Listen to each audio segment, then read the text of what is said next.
નમસ્કાર, આપની સાથે હું આકાંક્ષા ગોંડલિયા. તમે જોઈ રહ્યા છો ઓવર રાજકોટ. હજુ દિલ્હી બ્લાસ્ટની ઘટના છે એ શાંત નથી બની. તેની શોધખોળ હજુ ચાલુ છે. તપાસમાં પણ નવા ચોંકાવનારા ખુલાસાઓ સતત સામે આવી રહ્યા છે.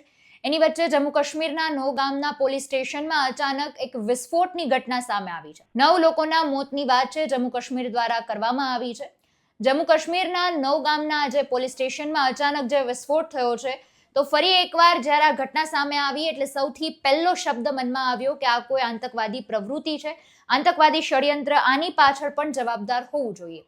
પણ જો કે આની સામેનો ખુલાસો છે તેમના દ્વારા કરવામાં આવ્યો છે કે આની પાછળ કોઈ પણ પ્રકારનું આતંકવાદી ષડયંત્ર નહોતું, પણ એક દુર્ભાગ્યવશ બનેલી આ એક ઘટના છે. જમ્મુ અને કાશ્મીરના ડીજીપી જે નલિન પ્રભાત છે તેમણે શનિવારે એક પ્રેસ કોન્ફરન્સનું આયોજન કર્યું હતું અને નૌગામના પોલીસ સ્ટેશનમાં જે આ ઘટના બની છે તેને લઈને ખુલાસો કર્યો હતો. તેમણે સ્પષ્ટ શબ્દોમાં એવું કહ્યું છે કે આ વિસ્ફોટની પાછળ કોઈ પણ પ્રકારની આતંકવાદી પ્રવૃત્તિ જવાબદાર નહોતી, કોઈ પણ પ્રકારનું ષડયંત્ર આની પાછળ જવાબદાર નહોતું, પણ ફોરેન્સિક સાયન્સ લેબોરેટરીની ટીમ દ્વારા જપ્ત કરાયેલા જે વિસ્ફોટના સેમ્પલ લેવાની પ્રક્રિયા ચાલી રહી હતી એ દરમિયાન દુર્ભાગ્યવશ બનેલી આ જે ઘટના છે. ડીજીપીએ આ બાબતનો ખુલાસો કર્યો છે કે આ દિશામાં વિસ્તૃત તપાસ પણ કરવામાં આવી રહી છે. કોઈ પણ પ્રકારનો આતંકવાદી એંગલ કે બહારનો કોઈ હસ્તક્ષેપ છે તેની શક્યતાઓ તેમણે સંપૂર્ણપણે નકારી કાઢી છે. હવે ઘટના કેવી રીતે બની હતી, ડીજીપીએ વધારે માહિતી આપતા એવું કહ્યું છે કે દિલ્હી બ્લાસ્ટના સંદર્ભમાં હરિયાણાના ફરીદાબાદથી જપ્ત કરવામાં આવેલી વિસ્ફોટક સામગ્રી છે તેની તપાસ આ પોલીસ સ્ટેશનમાં ચાલી રહી હતી. એટલે કે જે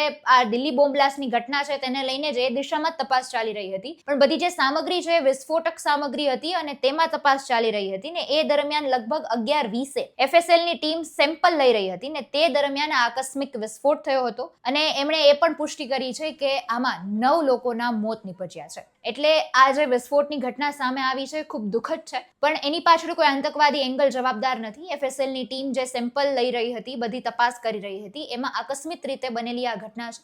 9 લોકોના મોત નીપજ્યા છે, પણ જે વિડીયો સામે આવ્યા છે ખૂબ વધારે વિકરાળ આગ લાગી ગઈ હતી અને બોમ્બ બ્લાસ્ટની અચાનક જ ઘટના સામે આવતા લોકો પણ અલગ અલગ તર્ક વિતર્ક લગાવવા માંડ્યા હતા. કારણ કે દિલ્હી બોમ્બ બ્લાસ્ટની ઘટના જે બની છે એમાં માત્ર દિલ્હી નહીં, હરિયાણા, જમ્મુ કાશ્મીર દરેક જગ્યાએ ક્યાંક ને ક્યાંક એંગલ મળતા આવતા હોય એ રીતની વાતો આપણને મળી રહી છે. અત્યારે જેટલા પણ શંકાસ્પદ લોકો પણ સામે આવી રહ્યા છે એમની પણ અટકાયત કરવામાં આવી રહી છે, આ દિશામાં ધરપકડ કરવામાં આવી રહી છે. જે આ ઘટના બની છે બોમ્બ બ્લાસ્ટની ઘટના, તેની પાછળ કોઈ આતંકવાદી કારણ જવાબદાર નથી. આ મુદ્દા વિશે આપનું શું કહેવું છે કમેન્ટમાં જણાવજો. ફરી મળીશું. અમને રજા આપશો. નમસ્કાર.